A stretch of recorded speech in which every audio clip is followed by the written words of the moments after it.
What is the divination, which is a topic that we always get fascinated by, because we have tried, I think, maybe not everyone, but at least the high majority of us in our lives, to go to someone and ask what about to happen in the future, to foresee the future.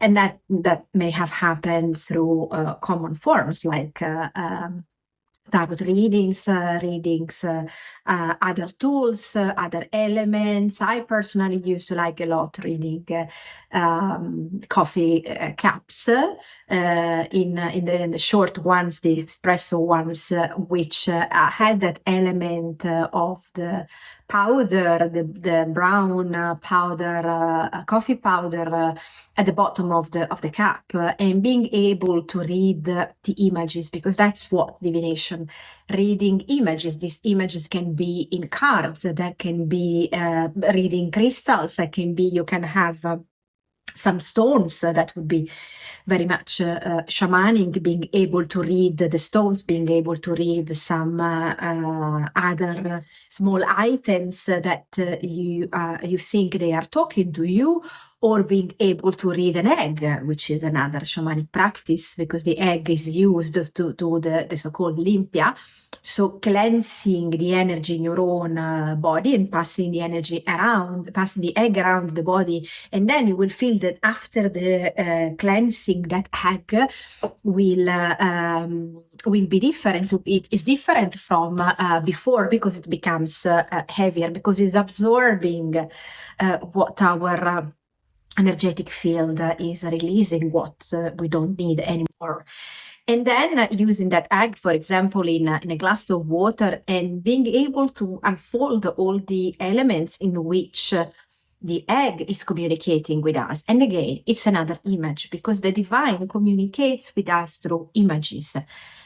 So this ability to read the images is the first one. Then there is the element of the interpretation, how to read the symbols, how to read those signs that are coming to us according to, yes, the teachings, the learning of that traditions, what a specific school is saying to us, just like also being able to read numbers, what the traditions is saying to us. But above all, being able to connect with our intuitions, because it's never black or white. It's never what a book or a teacher is saying to us. It's being able to trust our own intuition and applying that reading to the person, to the receiver, so the one that is coming to us to ask the readings, if it's also from ourselves. And then we need, of course, to say that it's not possible to foresee the future and know exactly what's going to happen, because when we are like a projector with light. So we are projecting light from the present to the future. So what we are reading over there is using the tool and the light that is coming from us right now. And if we're going to be on track in that journey, what we are going to see is likely that is going to happen. But the fact is that there are so many interactions in our life, because our life is not purely dependent on us. There are causes and consequences and interdependence, how we would call it from the Buddhist point of view, interdependence of all the beings, of all the elements, of all the actions and interactions.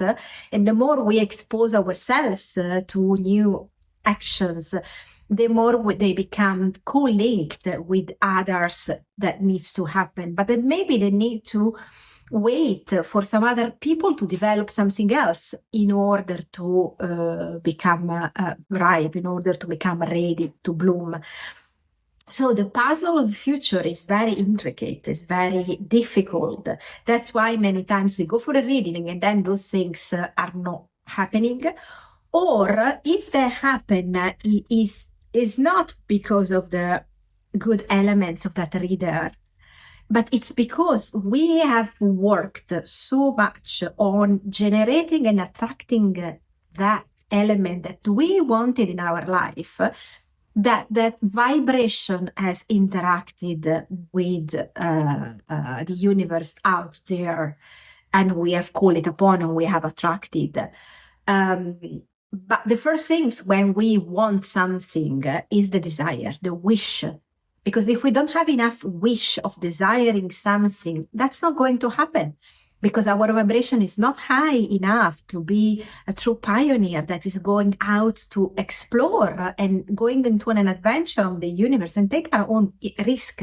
And that is generating an unforeseeable force that is able to guide us whatever we want. And we truly understand that over there is no limit, there is no limitations, and that we have these new skills that we are able to gain and activate inside ourselves, so that then that circles of what we want to have and attract in our life, it's automatically going to happen.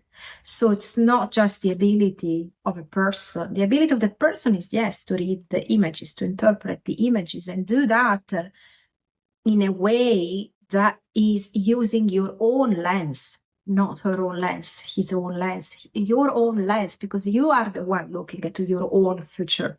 So that's the ability of interpreting those messages. So in the elements shamanically, what I do in the divination is really you can come into a session with your own tools that can be online or in person, taking your own tools in general. And then, of course, if it's in person, I would use the tools that you are giving to me. If it's online, I'm just imagine whatever I have in front of me, hosting the image of the tools that you have chosen. In the same way, we are doing healing online, and instead of having the person in front of us, we have a stick, and we imagine the image of the person merging into the stick, and it's where the healing can happen in the same way, even if we are not physically present in the same room. So in that case, every tool that comes in that reading is also teaching you how to become the interpreter of your own elements, of your own items, and how to be able to find yourself the answers instead of asking someone else to read that. That's the beauty of the shamanic divination, teaching you to find the tools, to find the answers you need whenever you need.